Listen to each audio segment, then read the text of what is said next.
Hello. Just wanted to make a fairly short video about some quotes that I've been really enjoying lately. And first, it's going to be some by Mistress and Kuthy on the Hungarian Literature Online website. It has some of his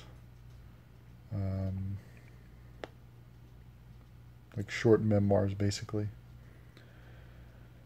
And so this is the one that he talks about his first book, Prey, that he published when he was 26 in 1934.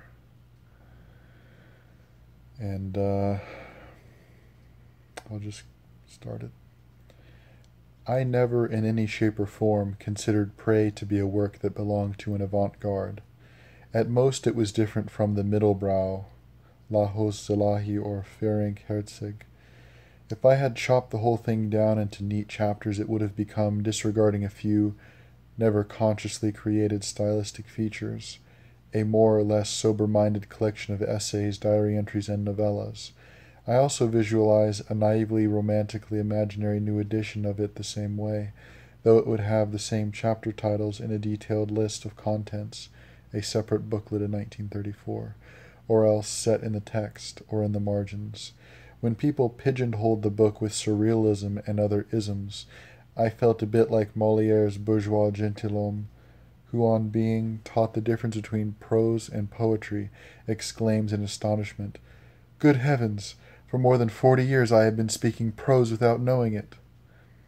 It was also on the basis of an honorable misunderstanding of Prey that I was invited to what was catalogued as the avant-garde European school, perhaps more to address them as a speaker than a proper member, and there I delivered talks on Dickens, Shakespeare, and a host of old classics, amply demonstrating that what the school fondly imagined were revolutionary innovations had also played a part, to a greater or lesser extent, better too, in the history of the arts. By the way, I felt that the style of the school's members, to the extent that I was acquainted at all with such ultramodernists, was outdated, supposing that if they had already shown the dubious whites of their teeth before the Second World War, what was the point of repeating themselves? I had a horror of any kind of manifesto, or any founding programs of any religion or fanatic sect, and it never occurred to me in my wildest dreams that I should be avant-garde. So that's an interesting part there. And then the one just following it, number 22, is also very good. When people spoke about my intellectualism, I somehow again felt I was being made to wear a suit that had not been tailored at all to my measure. The so-called intellectual elements ended up in my books as naturally as a folk song would, in the manner of flowers of the field that had no knowledge of high culture or deep philosophy, and did not even seek it. Of course it would be foolish of me to deny or downplay weightier thoughts from my modest oeuvre, but I cannot fail, and I need to ring it out loudly and clearly, that I despised any sort of intellectualism, and just like Rabelais or Joyce, I started off on my cultivation superciliously, playfully, with satirical grimaces, with an irate trampling on snobs. In one of the sections of Orpheus in Palmy Days for Old Spinsters, or about intellectualism, in Catholic Monthly Magazine, Vigilia, and in one of my older essays, Cultivation in Literature, I set out and illustrated with examples that I am 100,000 times more attracted to the simple thinking of simple people than to my philosophically overdressed or moldy tendencies. No, not to my, than to any philosophically overdressed or moldy tendencies. The scholarly theologian Saint Bonaventura thought more highly of the faith of an illiterate old woman than of the tatty libraries of any worlds or heavens. That may be one of the reasons why I never in all my born days felt myself to be a pro, an accredited writer, just an interrogatee of life, the humblest child in the forest who every now and then senses something and ponders. And the reason that's been on my mind quite a lot is I have a pretty stupid modernism teacher right now, and yeah, he has a stupid opinion about Joyce, because Joyce is, like Kuthy says, started off on his cultivation superciliously, playfully, and with satirical grimaces, trampling on snobs, you know. And I've noticed that a lot of people don't like writers who are smarter than them, especially literature professors, unless they're like, you know, unless they've been dead for a few hundred years. That's okay. But because yeah, my Milton teacher also really dislikes Joyce, and it's kind of funny because I mentioned to him that I noticed similarities between Paradise Lost and Finnegan's Wake. First of all, a lot of the narrations in Paradise Lost in the beginning of each book mention waking up or going from darkness to light, and could be construed that a lot of the images that Milton comes up with were either imagined in a dream or meant to be dreamlike. And then, of course, that's the whole idea behind Finnegan's Wake. And then the last book of Finnegan's Wake also seems reminiscent of a fond remembering of a god or of, you know, father, whatever. And even apart from that, you know, Milton's blindness, Joyce's blindness, they had the ambition to include every part of human knowledge in their books. You know, there's quite a few similarities. So, you know, I talked to these similarities with my teacher, and he doesn't like Joyce because he thinks Joyce is pretentious. And, you know, I'm in a reading club for Finnegan's Wake. And the people that are in it are basically normal people. And that's why I think it's so funny when these literature professors, you know, of all people, talk about Finnegan's Wake being pretentious. And my teacher said that it has diminishing returns. And, you know, meanwhile, he's a scholar on Milton who had to write summaries because no one understood the book when it came out, Paradise Lost. So it's like there's definitely some hypocrisy going on, and I think it basically boils down to literature professors are annoyed that there are people way smarter than them.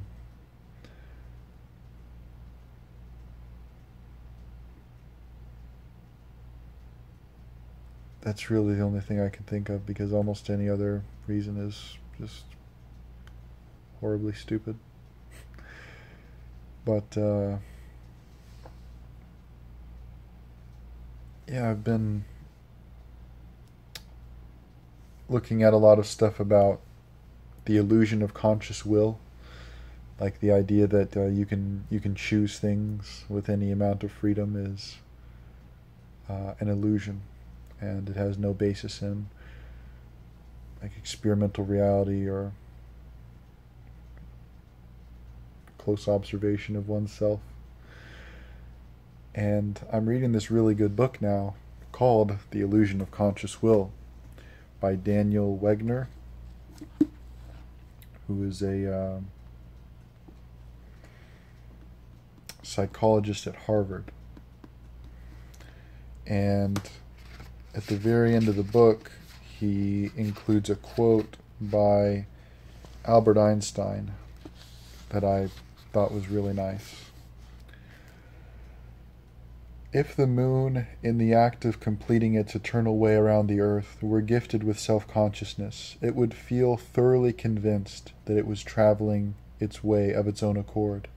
So would a being endowed with higher insight and more perfect intelligence, watching man in his doings, smile about man's illusion that he was acting according to his own free will.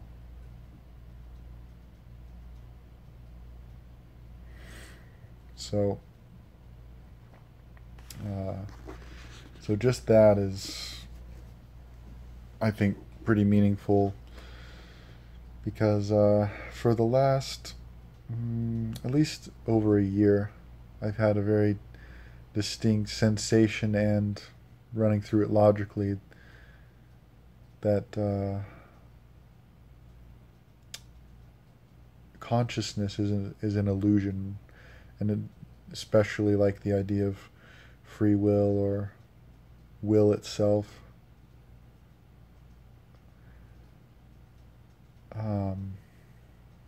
Because you don't choose anything. Free will is considered some weird bubble that is impervious to outside forces, or only gently nudged by outside forces, rather than completely shuffled and forced into a path by outside forces. Outside forces being everything that we understand about the world. Because I think it was Sapolsky, the behavioral psychologist, that said that basically how we view consciousness or the conscious will or free will is basically like believing in God 200 years ago or 300 years ago, because God for them was the repository for anything they didn't understand. Oh, I don't understand something, God did it. And in the same way, if there's something in the brain that we don't understand, we call it consciousness, or the conscious will, or something like that. And that's why a bunch of people, don't know where consciousness is, or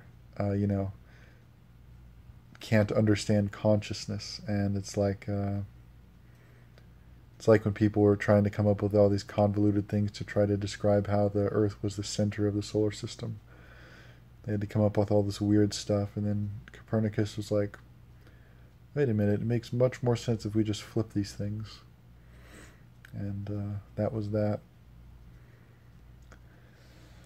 And then there's another quote that I think I've memorized by William Gass. When he's talking about William Gaddis, I think it was done in 1994. And this is how he ends the introduction. I have found myself momentarily happy that man is such a mean and selfish small-time hustler, for he thereby furnishes William Gaddis such a satisfying target. And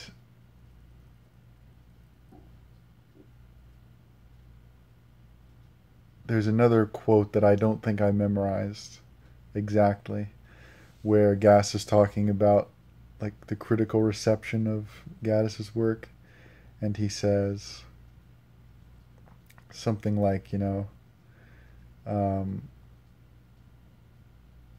gradually the critics came to view his work as masterpieces, and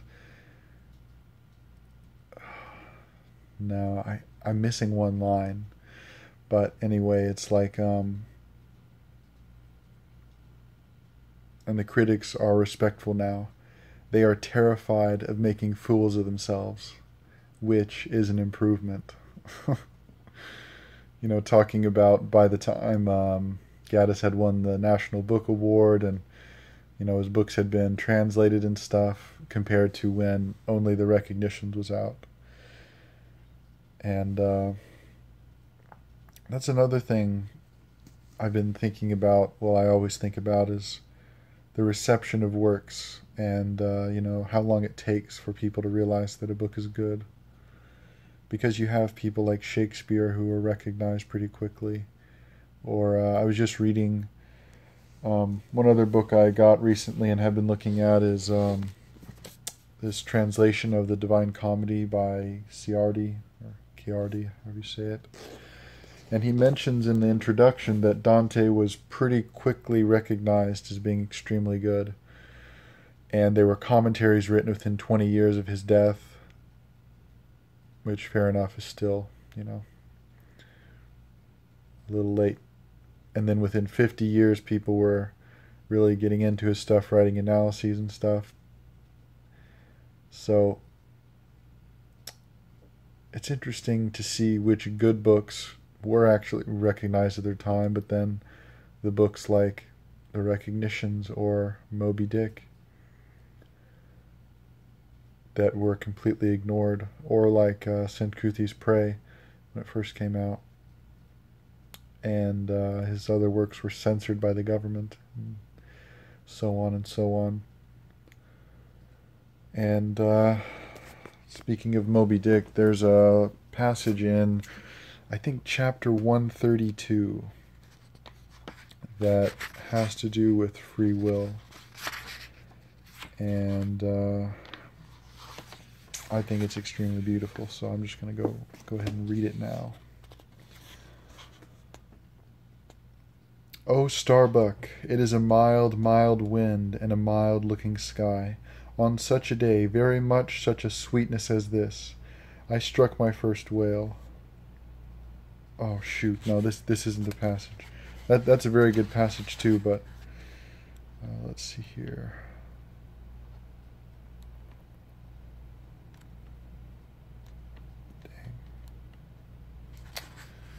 Yeah, it's slightly before that. Okay, yeah, here it is. What is it? What nameless, inscrutable, earthly thing is it? What cozening, hidden lord and master, and cruel, remorseless emperor commands me, that against all natural lovings and longings I so keep pushing and crowding and jamming myself on all the time, recklessly making me ready to do what in my own proper natural heart I durst not so much as dare? Is Ahab, is it I, God, or who that lifts this arm? But if the great sun move not of himself, but is an errand boy in heaven, nor one single star can revolve but by some invisible power, how then can this one small heart beat, this one small brain think thoughts, unless God does that beating, does that thinking, does that living, and not I? By heaven, man, we are turned round and round in this world, like yonder windlass, and fate is the handspike. And all the time, lo, that smiling sky and this unsounded sea. Look, see yon albacore, who put it into him to chase and fang that flying fish. Where do murderers go, man?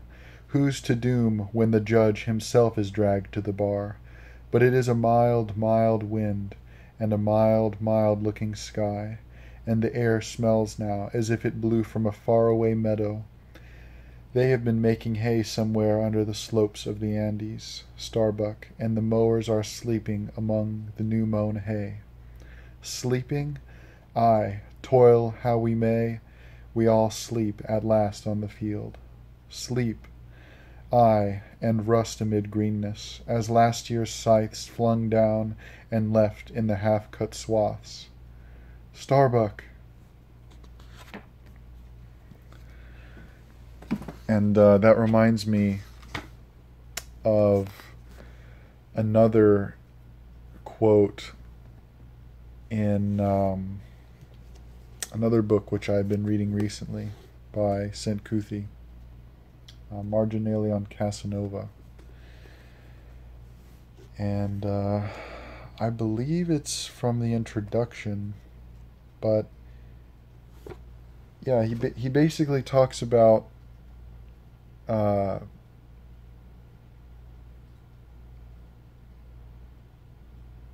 he says it in a better way than this, but that, thinkers really enjoy thinking, and they value their thoughts as much as someone would value a prized possession, like diamonds or something like that, or like a particular enjoyment. And I've come to a gradual realization that I really don't like sleeping at all because of that reason. Because sleeping, most of the time, you're not thinking about anything, and even if you do, you don't remember it. And if you wake up and happen to remember a dream, you probably would have been better off thinking about whatever you wanted for that 8 or 9 hours that you were sleeping, and then come up with one like half-assed dream. So I always think that's very interesting that Joyce decided to write about the time when, in my opinion, the least interesting things happen. But a lot of people find dreams interesting. But yeah, I don't like being asleep. I like the feeling of waking up, but I don't like going to sleep or being asleep. Well, partially because of like now I feel stupid when I'm getting tired and about to go to sleep. But let's see here. Yeah, I think this video has gone on for too long. I wanted to make it short. I plan on making a video about some 20th century writers pretty soon, so we'll see how that goes. Death is a gang boss.